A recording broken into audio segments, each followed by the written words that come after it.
Je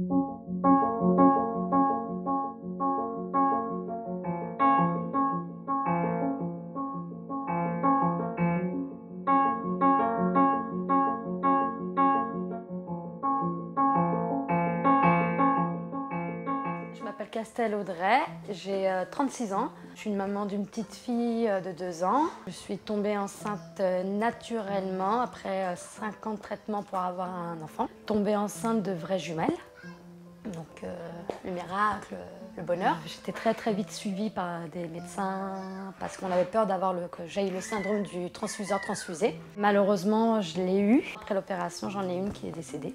On a pris la décision avec mon mari de poursuivre la grossesse en ayant quand même les 2 en moi. Ma grossesse a été difficile en sachant que je portais la vie et la mort.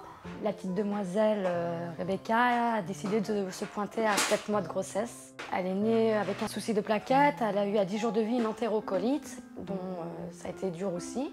Et elle est restée 2 mois dans les hôpitaux. Moi, je la trouve merveilleuse, courageuse, merveilleuse, une petite battante. Je l'admire. C'est pas parce que c'est ma fille, c'est par rapport à son parcours d'avant. Et elle a la pêche, le sourire. Et puis un sacré caractère surtout. J'étais maman quand j'étais avec elle, donc tout le temps quand j'étais avec elle dans la chambre en néonate. Mais quand je rentrais, j'étais plus maman. L'importance que les infirmières laissent le rôle des mamans, surtout en néonate, c'est que déjà, c'est un accouchement prématuré. Donc déjà dans notre tête, c'est pas prévu. On se dit mince, qu'est-ce qui s'est passé? Et on n'est pas en confiance, on a peur. Et si en plus ça nous met une barrière, qu'on ne peut pas les toucher ou autre, on se sent pas mère. Donc on s'en veut, on culpabilise. Le fait qu'ils nous apprennent les machines, les soins et tout, même si c'est un enfant qu'on ne peut pas donner des bains comme les autres, qu'on ne peut pas faire tout comme les autres, on a notre rôle, c'est à nous de le faire. Eux sont là pour nous aider, nous apprendre. Et c'est important parce que c'est tellement dur de les voir comme ça déjà dans une boîte. Souvent il y a l'oxygène, il y a les catets, on ne leur donne pas le biberon parce qu'ils sont nourris par sonde. Mais le peu qu'on peut faire, c'est nous les mamans. J'avais une infirmière, moi, franchement, ça a été au début très dur. J'avais très peur, je lui répondais mal. Elle a été très gentille, très douce.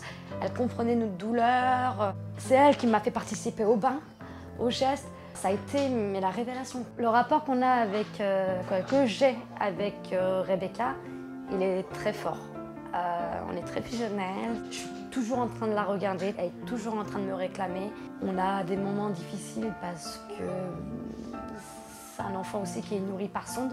Il y a eu un moment, la petite, elle n'arrêtait pas de vomir. Je leur disais qu'il y avait un problème à problème. Non, c'est comme ça, c'est normal. Une 30 ml nourrie par l'estomac, par la sonde. Elle vomissait, je dis stop, on va aller voir un autre établissement. Là-bas, ils nous ont écoutés. Ils ont senti la douleur que la petite, elle avait. À ce jour, on est passé sur un débit plus petit, mais beaucoup plus long.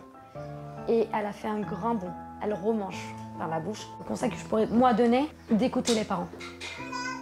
De arrêter de regarder dans leurs bouquins ou leurs études ou les statistiques. Écouter les parents. Quand on voit sa fille dès le matin vomir et qu'on me dit non, il faut lui remettre la sonde et continuer à passer, je pense que non, il faudrait peut-être écouter plus les parents. Nous, les parents, on n'est pas médecins. On n'est que des parents. Ok. Mais nous écouter. Plus.